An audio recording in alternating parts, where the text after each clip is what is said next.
Fala turma pessoal, dando sequência na série de vídeos do efeito Trump, vocês devem ter reparado que o S&P 500 tem se comportado nos últimos dias. Só falando desse ano, o mercado de S&P, o mercado americano, sem falar de Nasdaq, que é muito mais violento, já caiu 21%. Mas mais que isso, turma, se eu pegar e der um zoom somente no mês de abril, é de ficar assustado o que aconteceu nos mercados. Até alguns pregões atrás tinha umas oscilações diárias de 1%, menos de 1%, alguns eventos com 2%, e sempre trabalhando nessa faixa de oscilação diária. Mas recentemente, dado os últimos acontecimentos econômicos, a gente tem visto uma oscilação diária do S&P na casa de 8%, 7%, 13%, 6%, algo que a gente não via oscilar assim há muito tempo atrás. Mas na prática, o que isso significa e como que a gente pode lidar com esse tipo de volatilidade, seja nos nossos investimentos ou até mesmo nos nossos trades de curto prazo. E turma, esse vídeo aqui é a parte 2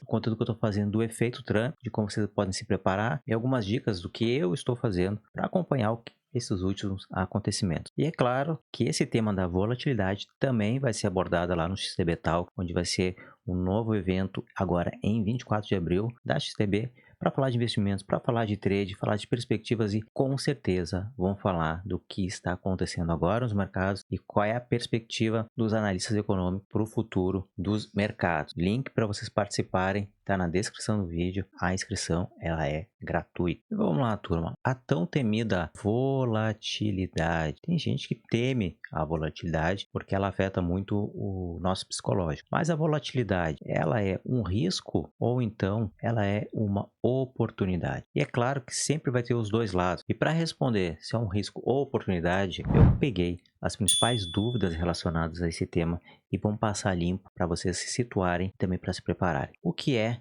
a volatilidade? Vocês sabem o que é a volatilidade que tanto falam, todos os analistas falam e também os traders de curto prazo falam o que é essa tal de volatilidade? E ela é bem simples o conceito para a gente entender, que a volatilidade é uma medida de variação, então de alguma coisa, uma variação, seja percentual ou então em ponto, quem opera aí os índices do Brasil, ou a galera do Forex na medida de pico. Mas não é só a variação de ponto, quanto que variou, e sim em um determinado tempo ou período, porque não adianta só ter a variação de pontos, mas se eu tiver uma variação, por exemplo, sair do ponto A até o ponto B. Eu cheguei lá fazendo topos e fundos ascendentes, de forma bem coordenada, bem simétrica, e cheguei nesse ponto. Notem que a diferença desse movimento para esse mesmo movimento para chegar do ponto A até o ponto B. Eu subi, eu tive correção, eu tive lateralização, dei outra subida, desencadeei o movimento corretivo para baixo, depois eu fiz o movimento ascendente, depois eu cheguei lá no meu ponto B. Veja que a quantidade que a gente tem aqui de pernadas e de oscilações é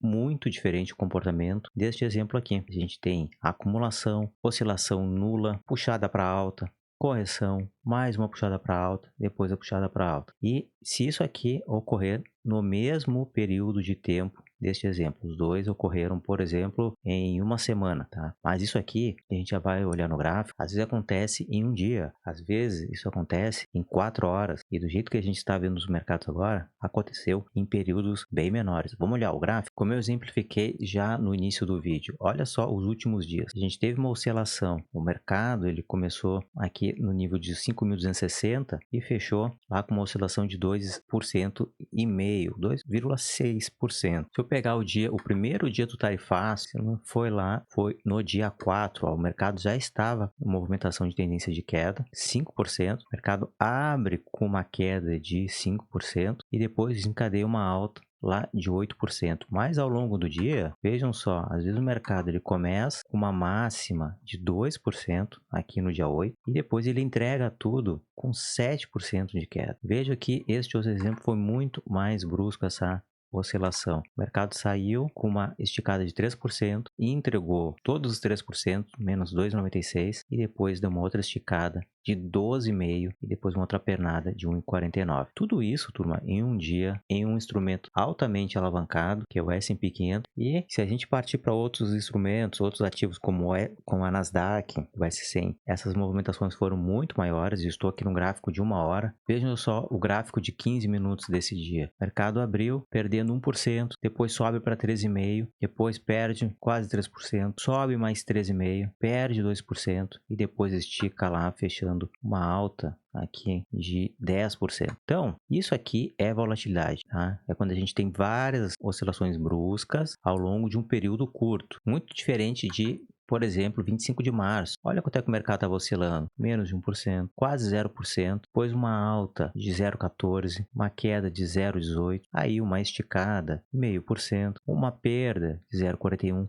Isso aqui até tempos normais, até mês passado era um normal, tá? Uma oscilação desse tipo, dado, tirando dias de tendência, que é diferente desse dia aqui, foi um dia de tendência, então subiu 1%, turma, subiu 1% num dia, e oscilações diárias de 0,2%, uma subida de 0,5%, que é muito diferente, por exemplo, do dia 11, alta de 2%, queda de 2%, alta de 1,8%, perda de 2%, depois uma alta de 3%. Isso é volatilidade. No mesmo período de tempo, comparando com semanas atrás, a gente está tendo muito mais oscilação diária. Mas então, pessoal, será que a volatilidade ela é um risco ou uma oportunidade? E aí, para responder essa pergunta, eu vou dizer que depende. Depende do que? Depende se tu é um investidor de curto prazo ou então se é uma pessoa de longo prazo que está mais atuando em investimentos ou gosta de carregar mais uma posição. Para o trader de longo prazo, a volatilidade ela é um pouco assustadora. Ela assusta mesmo, porque tu vê a tua posição de longo prazo que tu está carregando com investimento e tu provavelmente, no momento de crise, tu vai ter uma oscilação negativa da sua posição. E isso pode induzir a pessoas a tomarem decisões erradas, por exemplo, como se desfazer da sua posição e assumir prejuízos por conta de um fator psicológico, sem fazer uma análise de contexto para ver se isso é algo de tendência ou algo que pode reverter num curto prazo. Mas para quem é investidor de longo prazo, pode surgir oportunidade de comprar diversos ativos mais baratos, ou seja, são oportunidades. E já para o trader de curto prazo, o cara que opera um day trade ou até mesmo um swing trade semanal, a volatilidade ela é sim um risco muito mais elevado para o de longo prazo, mas isso aqui também é um potencial de lucro nas suas operações, porque o trader de curto prazo ele está muito habituado a trabalhar com a volatilidade, porque é na volatilidade, nessa oscilação diária dos preços, seja em percentual ou ponto, que é onde ele vai obter o lucro nessas operações, atingindo as suas metas, seus objetivos financeiros, de acordo com seu gerenciamento de risco. Vou voltar lá para o gráfico de novo. Por exemplo, um trader que fez uma operação aqui no S&P 500, se ele conseguiu, através do seu gerenciamento de risco, análise técnica, fazer uma posição, por exemplo, de venda neste ponto e carregar a sua posição até este fundo, ele vai ter em um único dia uma variação diária, tá, de menos 2%, que é muito superior à oscilação de outros dias que ele está acostumado a aplicar a sua estratégia. Então ele vai trazer, aplicando a sua mesma estratégia, maior rentabilidade por conta da oscilação. Obviamente, né? Se antes eu trabalhava com oscilação diária de 1% e agora estou com 5% e eu aplicar a minha estratégia, o meu setup dentro do meu gerenciamento de risco, não fugindo do seu stop loss, do seu gerenciamento de risco, fazendo a gestão da posição, tudo como a cartilha manda, tá, turma? Você vai aplicar todas as suas regras de trade, de análise para fazer as operações. A questão é que isso aqui vai te trazer mais oportunidades. Então, aqui tu vai ter variações maiores ao longo do preço que vai te trazer maior rentabilidade no curto prazo, praticamente isso. E para o investidor no longo prazo, essas quedas, vejam só, desde o início do ano, a gente tem uma queda de Nvidia, uma das queridinhas das ações da parte da área de tecnologia, já caíram 41%. Estava montando um suporte depois de uma queda aqui de 25%. Nessas últimas semanas, de março para cá, teve ainda mais outra queda aqui de 28%, somando desde o último topo uma queda de 42%. Então, se uma pessoa que é investidor longo prazo e vê um potencial ainda na Nvidia e outras de tecnologia, e até mesmo das maiores empresas dos Estados Unidos, esses momentos de queda muito brusca são as oportunidades para aumentar aqui estes pontos, para vocês fazerem o aumento das suas posições de longo prazo e comprar mais barato, né? Então, as ações ficaram mais baratas em alguns dias aqui de abril, que são oportunidades de compra para carregar, para buscar ou no longo prazo ou sair lá nos topos anteriores e vejo que num período maior de tempo. Isso aqui são operações que vão durar de 2 a 6 meses para buscar uma alta rentabilidade. Então, são oportunidades, turma, tanto para o curto prazo ou para quem opera no longo prazo. Mas eu queria trazer um alerta, tá, turma? Um alerta para muitas pessoas que estão operando agora no mercado, porque a gente não via volatilidade desse patamar. As últimas que eu me recordo foram na virada de 22 para 23, quando mexeram nas taxas de juros. A gente também teve oscilações bruscas quando começou a queda dos mercados americanos. Isso aqui foi na virada de 20 para 21, se não me engano foi em janeiro. Mas volatilidade desse nível extremo, aí sim a gente teve em 2020, lá em março, quando a gente teve o estouro da Pand, que é quando o mercado derrubou bastante, se não me engano, caiu quase 40% na semana. Algo desse tipo, tá? E qual é o risco que eu estou vendo que eu queria trazer de alerta para quem está querendo ver só vantagem, né? Só oportunidade na volatilidade? Eu tenho visto muitas postagens em rede social, agradecendo, valeu Trump por trazer volatilidade, por ter essas variações altas, porque isso aí está trazendo muito lucro, principalmente para os traders. Mas eu ainda não vi, tá, turma? Eu não vi nas pessoas no meu feed do Instagram, ninguém falando, ninguém postando que quebrou a conta. Vocês viram alguém que já quebrou a conta por causa desses últimos tarifaços? É porque ninguém posta. Isso porque tem que tomar muito cuidado, turma, com o risco que é a alavancagem, principalmente para quem opera em Forex e índice. Tá, e não importa qual que é a alavancagem que vocês estão utilizando, porque tem alavancagem de 1 para 30, o básico de 1 para 200, e tem gente que tem algumas corretoras que eu já vi de 1 para 1000 e eu já vi até de 1 para 4000. O que isso quer dizer, turma? Que com pouco dinheiro, com pequeno dinheiro, vocês conseguem operar muitos dinheiros, ou dinheiro grande, vou falar assim, ó, dinheiro grandão. Ele potencializa o seu poder de negociação num curto período de tempo, ou quando vocês abrirem a operação. Porém, quando a gente usa alavancagem, vocês têm o risco de estourar a conta de vocês. É por isso que tem muita gente que perde a conta nesses momentos, porque sai da sua gestão de risco e quebra a conta, tá? Principalmente operando alavancagens de 1 para 1000 ou 1 para 400. Porque a corretora ela vai exigir pouco capital de vocês para operar muito. Vocês vão abrir, em vez de abrir uma operação com um lote, um microlote, ou até mesmo um mini lote, vocês acabam operando muitas operações, por exemplo, 10 operações de um microlote, ou então às vezes opera 10 operações até mesmo de um mini lote, porque ela deixa vocês operarem. E diferente de comprar um ativo sem alavancagem, vocês quebram a conta, e eu vou mostrar isso no gráfico para vocês. Vou aproveitar que a Nvidia está na tela, por exemplo aqui, se eu fizer uma operação e eu comprar a Nvidia agora no seu último fechamento, Nvidia fechando aqui em 110 em 110,91. Digamos que eu comprei uma ação da Nvidia que me custou aqui $110, certo? É o preço aqui da cotação. Se, porventura, a ação cair 10%, eu vou ter uma desvalorização de 10% aqui da minha posição. Eu não vou fazer as contas, tá? Mas digamos que foi para $100 a minha valorização da minha posição. Eu não zerei ela ainda. Mas se, por exemplo, ele continuar caindo, ele pode cair até 99,9%. Imagina, ó, o ativo pode cair 99,9%, tá? E eu não vou estourar, eu não vou perder a minha conta, eu não vou perder a minha conta e eu não vou ficar negativo. Não vou ficar negativo. Eu não fico negativo quando eu opero um ativo sem alavancagem. Ou seja, para alavancagem, é muito difícil quebrar uma conta quando vocês operam sem alavancagem. Qual que é o último suporte de um ativo sem alavancagem? Por exemplo, vale 110.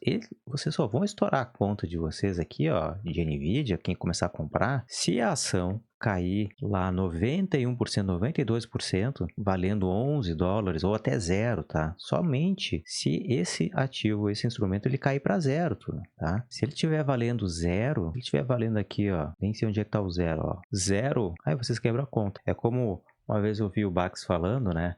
Num instrumento sem alavancagem, zero é o suporte mais forte de qualquer instrumento, de qualquer ativo, tá? É o suporte mais forte. Porque do zero não passa, turma. tá? Sem alavancagem, tá? Sem alavancagem é isso que acontece. Então vocês estão protegidos, tá? O suporte mais forte é o 0. Mas, tá? Mas olha o que acontece com as pessoas que estão perdendo a conta operando com alavancagem. E eu vou pegar o exemplo do S&P, por exemplo, aqui. Vamos supor que o cara é cabra, ele conseguiu comprar aqui neste pontinho e carregou até aqui em cima, certo? Comprou aqui e vendeu aqui, perfeito? Operando quanto? Operando com um microlote, tá? Um microlote. Quanto que me exige para operar com um microlote, com uma alavancagem? Vamos ver aqui. Quanto que a corretora exige? Ela vai exigir $13, né, para esse instrumento que tem uma alavancagem de 1 para 100, se eu não me engano, tá? 1 para 200. Então, eu tenho, turma, um vídeo bem específico de alavancagem, tá? Então, vai me pedir aqui em torno de $13, um pouquinho mais, 13 doletinhas, colocar assim, porque eu estou numa alavancagem de 1 para 200. Perfeito? Vou deixar aqui na tela. Então, o cara camarada aqui, ó, comprou neste ponto, carregou até o final do dia. Que bacana, né? Ganhou $71 nessa operação. E vamos supor que a pessoa tenha, vamos arredondar aqui, ó, $15 na conta. Eu consigo operar com $15 na conta o S&P 500 com um microlote? Consigo, né? Porque ela me exige menos que isso. Quando é que ela me exige?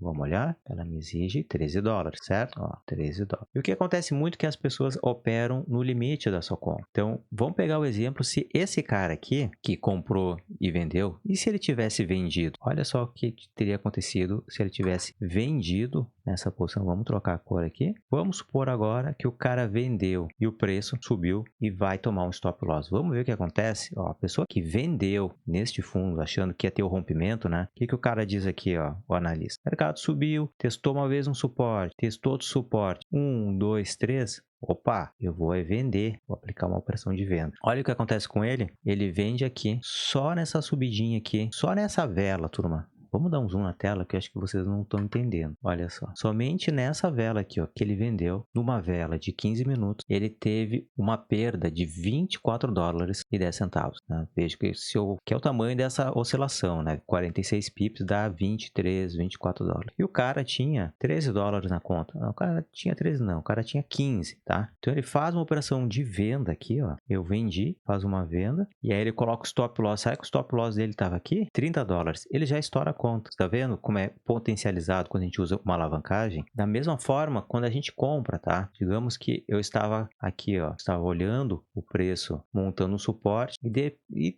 de repente aqui eu penso em comprar o S&P, qualquer instrumento com alavancagem, tá? E ele começa a cair. Veja que com um microlote, que é a menor volume que eu posso operar esse instrumento, que não tem limite para perda. Olha só, se eu tivesse feito uma compra aqui no topo, eu teria perdido $153 na minha conta, com um microlote. Então eu fui lá com $13 na conta. Quando chegou até aqui em cima, o meu stop loss foi de mais ou menos 153. O que acontece? Que provavelmente a sua corretora, tá? Se ela for uma corretora séria, quando chegar mais ou menos nesse limite aqui, ela vai ativar o margin call, chamado de margem, vai te ligar, vai tentar falar contigo para tu depositar, fazer mais depósito, para dar mais combustível na sua conta, tá? Se tu não conseguir fazer isso, automaticamente ela vai liquidar a tua posição aqui, ó, aqui, e não vai deixar cair tudo isso. Por quê? Porque a corretora não quer ficar negativa. Porém, isso vai depender de cada corretora. Pode ter corretoras que você está comprado neste ponto e ela não fecha a sua posição e você fica devendo para a corretora, tá? Pode acontecer. E aí isso é muito chato, tá? Então por isso vocês têm que ver muito bem certo as políticas de gestão de risco da sua corretora, quando que ela vai ativar o margin call, tá? Não sei como é que funciona as outras corretoras, tá? Mas aqui eu sei que na XTB, quando isso acontece, eles, dependendo da sua conta, com 70%, eles já começam a te mandar e-mail, 60%. E se tu é uma pessoa, um investidor bem qualificado, eles também vão te mandar de forma incisiva vários avisos que a sua conta pode estar em risco, e você não vai ficar negativo, né? Ela vai acabar liquidando a sua posição antes de ter toda essa queda, porque a corretora ela não quer ficar devendo para o mercado e não quer correr atrás para ficar fazendo essa cobrança. No Brasil, já vi muitas corretoras deixando o cliente na mão e ela não faz a zeragem automática, compulsória, e tu acaba devendo na corretora. E aí é muito chato isso aqui no Brasil, porque eles já começam a te ligar, eles já vi gente que já teve até ação em cima, judicial, entrou aí com advogado e tudo mais, porque tu tá corretor no Brasil, tu tá amarrado ao CPF, vão te colocar, eu acho que aí, sei lá, em Serasa, alguma coisa assim, para poder cobrar o que ele está te devendo. Mas para quem pensa no longo prazo e não quer usar alavancagem, comprar ações que caíram muito é uma oportunidade realmente. Será que comprar ações mais baratas é uma oportunidade? Aí vai depender, turma. Nem sempre, tá? Porque uma queda muito brusca de certos instrumentos, certos ativos, certas ações, elas podem ser oportunidades se a empresa ela for sólida, se for uma empresa lucrativa, se é uma empresa que só está passando por uma dificuldade momentânea. Nesse caso aqui, várias delas estão sofrendo por causa das taxas, né? A taxação do Trump. Então pode ser que seja oportunidade, mas nem sempre, tá? Nem sempre, quando a gente tem muita queda, muita oscilação negativa numa ação, é motivo para a gente comprar. Vocês têm que estudar as ações, têm que estudar os fundamentos, principalmente, ou adotar aí a sua estratégia de análise gráfica também nas ações, tá? E qual que é a causa da volatilidade? Será que existe algo que desencadeia esses movimentos de subida e descida frenéticos no preço ao longo do dia? Sim, uma das principais causas é o risco, é a incerteza. Certeza do quê? Dos mercados, para onde é que vai o preço, onde é que vai as decisões financeiras, isso aí te traz muita incerteza. Mas não dá para descartar também que há manipulação. Eu não vou entrar em teoria da conspiração aqui, mas, por exemplo, vocês viram que a gente teve no início da semana notícias que afetaram o mercado. Nós tivemos indicadores que afetaram os mercados. E mais que isso, a gente também teve fake news, famosas fake news, fake news. Ou seja, dispararam uma notícia, fez o preço ficar eufórico, teve uma subida muito forte e poucos minutos depois teve uma descida absurda dos mercados por conta de uma fake news, uma informação não precisa que foi passada e acabou bagunçando os mercados. Por isso, quem estiver operando no curto prazo é essencial, tá pensando em fazer alguma compra, entrar alguma posição, vocês têm que pensar e